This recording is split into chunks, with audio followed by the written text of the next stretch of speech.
grimper de quelques étages. Cabine de description, toujours au KeyBank Center à Buffalo. Félix Séguin, Patrick Lalime. Les gars, comment ça va? Ça va bien, JC. Très bien. Je pense que le match de ce soir va être différent du match numéro 1. Il le faut. Motivé. Je ne sais pas comment le dire autrement. C'est la fameuse expression « le verre à moitié vide » ou « le verre à moitié plein ». Là. Ouais. De deux choses l'une. Le Canadien n'a toujours pas perdu 2 matchs de suite en série ce printemps. Mais le Canadien n'a toujours pas gagné 2 matchs de suite en série ce printemps. Fait que là, la mission ce soir, c'est de continuer sur le premier principe. Donc, on sort d'une défaite, on revient fort avec une victoire, mais on l'a fait très souvent cette saison. C'est une équipe qui s'est tenue loin des longues périodes creuses tout au long de la campagne. Hey, je sais, la dernière fois que les Canadiens ont perdu 2 matchs de suite, 14 et 15 mars. Wow. Ça fait un bail, là. Ouais. Et quand on regarde de façon plus précise les statistiques, j'y sais, là, depuis le début de la saison, quand l'équipe subit la défaite, là, au lendemain ou après une défaite, c'est 22 victoires. C'est le 3e meilleur rendement dans le chapitre dans la Ligue nationale. Puis si on commence à partir du 9 décembre, après une défaite, c'est 16 victoires, 3 défaites, 1 revers en bris d'égalité. Alors, ce groupe-là est résilient. Ce groupe-là n'abandonne pas. Puis les mauvaises séquences qui s'étirent, il n'y en a pas eu cette année. Oui, puis c'est ce qui fait en sorte pour moi que cette équipe-là vraiment a progressé mentalement, de revenir en force de cette façon. Puis je m'attends exactement à ça. Depuis quelques jours, là, on voit un groupe qui est confiant. On entend Martin Saint-Louis parler qu'il n'y a pas de panique à l'interne.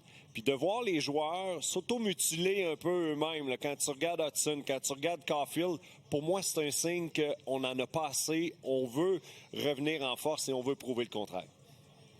Lane Hudson veut prouver qu'il n'est pas l'homme du match numéro 1 de cette série, mais bien celui qui a mordu la poussière parmi les candidats à la réception du trophée Norris remis aux défenseurs par excellence. Bon, mais ça, c'est intéressant que tu dis. Juste avant de présenter la citation, moi, il était 2e Hudson sur mon bulletin de vote, là. Moi, j'avais 4, ouais. Bon, tu vois, il était là pour bien des gens, là. Je ferme la parenthèse, OK? Hudson, hier, ce qui s'est passé, il a donné un point de presse dans le vestiaire. Je suis juste à côté de lui, là. J'écoute les questions des journalistes. Première question, les questions de son match. Puis là, c'est là qu'il a déclaré « Tout le monde était prêt dans le match numéro 1 du côté de notre équipe, sauf moi. Je dois oublier et aller de l'avant. » Là, j'écoute ça, je me dis « Aïe, il est vraiment dur envers lui-même parce que c'est le gars le plus constant depuis le début de la saison chez les Canadiens. » Puis il dit ça, là, puis il pense vraiment. Qu'est-ce qui est arrivé hier? Premier sur la glace. Alors moi, je m'attends à une performance colossale de sa part ce soir. Oui, puis il est resté avec Caulfield à la toute fin. Là. Ils ont échangé quelques lancers.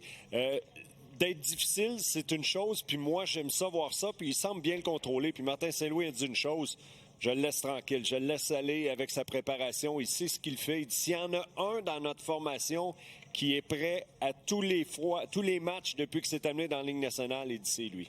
Non, c'est très impressionnant, cette force de caractère, j'essaie d'oublier, de repartir, puis de connaître de bonnes performances. Mais en même temps, là, moi, il a été dur envers lui-même parce que, oui, c'est une erreur, mais il s'est enfargé, il était peut-être mal placé. Il y en a d'autres partout dans la Ligue, c'est assez évident quand ils commettent une erreur. C'est ça, quand tu fais des erreurs, mais que tu travailles, c'est plus facile à pardonner. Quand tu fais des erreurs de lâcheté, là, c'est une autre question. Ouais, partout dans la Ligue et même à côté de lui. Il est beaucoup question de l'échec avant des sabres, les gars. Félix, tu as des chiffres en appui pour illustrer tout ça, là. Et j'ai hâte de t'entendre par rapport à ça, Patrick. OK, alors, depuis le début des séries, au niveau de l'échec avant, là, c'est des statistiques quand même avancées. Là, voici ce que le collègue Simon a trouvé pour nous. Des occasions en échec avant. Il y en a eu 22 pour les Sabres, premier rang dans la Ligue nationale. Des buts en échec avant. Il y en a 6 premiers dans la Ligue nationale depuis le début des séries.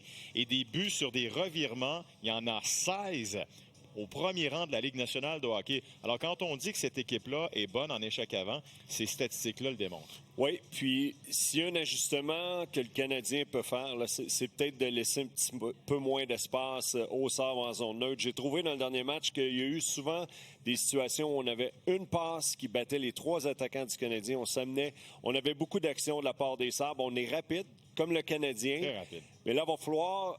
Tu sais, des fois, il faut que tu... comment je pourrais dire? Il faut que tu interceptes ou dans ta tête, tu anticipes ce qui s'en vient pour bien jouer défensivement. J'ai l'impression que le Canadien a attendu de voir qu'est-ce qui allait arriver. Là, il va falloir anticiper pour récupérer des rondelles. Peut-être trop de crainte de se faire battre et prendre à contre-pied, hein, Pat? Alors, mais là, il va falloir prendre des risques davantage. et amener ça sur un sentier de guerre entre les deux lignes bleues. C'est la zone de guerre. Les plaines d'Abraham, c'est le territoire neutre. Fait qu'il faut qu'ils soient prêts au combat là. Tu peux pas leur donner cet espace-là pour prendre recherche de vitesse, avoir toutes les options devant eux. C'est sûr que tu te ramasses dans le trouble.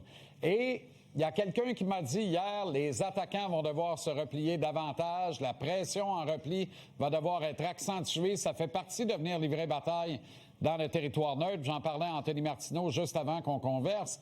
Le but de Kirby Dach, c'est l'illustration parfaite de ça. Mais qui exerce la pression en repli? Zachary Bolduc. Il vole une rondelle entre les deux lignes bleues. Repère Dach, s'en va tout de suite pleine vitesse vers le filet, attire un défenseur. Ça laisse une bataille à 1 contre 1 que Dach gagne parce que, notamment, notre ami le petit lion dit... Il va-tu la donner l'autre bord? Qu'est-ce qu'il va faire? Puis il se fait battre 2 fois. Une fois, mais à la deuxième occasion, côté rapproché. Pas été faible, Lion, là-dessus. Il y avait une palette de libre à sa droite. Il n'y a pas de secret. C'est beau comme un Picasso. C'est-à-dire que c'est un peu confus, mais ça marche. Faut faire ça. Semer de la confusion entre les deux lignes bleues. C'est urgent. Je viens de peinturer un beau tableau. Me semble que j'imagine, j'y suis avec le foulard, le chapeau, en train de peindre un Picasso. Me semble que c'est ton style, ça. La planche avec le trou, d'ailleurs, il va falloir que quelqu'un... Ah, c'est pour mettre le pouce pour tenir la planche, j'imagine, hein? Ben oui, OK. Puis, let's go. La gouache puis les pinceaux. Non. Call me Muriel Millard, Tabasla. Let's go. On parle de Demidov, JC, enfin? Ben oui, on converse? Alors, j'avais pas ça, mais vas-y, ça te tente, je le sens. Oui, bien, écoute, c'est assez évident. Là, laisse-toi aller. Je me suis fait une passe moi-même. Je regardais dans le match numéro 1, 6 tirs tentés, 3 tirs d'enclave, 4 occasions de marquer. On parlait avec Martin Saint-Louis il y a environ, 45 minutes. Il aime l'implication défensive de Demidov depuis le début des séries. Oui, bien. C'est un joueur qui a beaucoup de maturité dans son jeu. Il ne prend pas de demi-mesure. Ça, c'est intéressant. C'est question d'attitude. Maintenant, offensivement, quand tu cherches, des fois, tu essaies d'en faire un petit peu trop. Moi, j'aimerais qu'il simplifie. Quand il a une chance, quand il est là, amène des rondelles au filet pour Demidov. C'est question de temps dans son cas. Tu l'as mentionné. Il a généré des chances. Ça s'en vient. 0 but en carrière en série pour Demidov. Est-ce que ce soir est le grand soir pour le 93? Aucun point à 5 contre 5. Ça va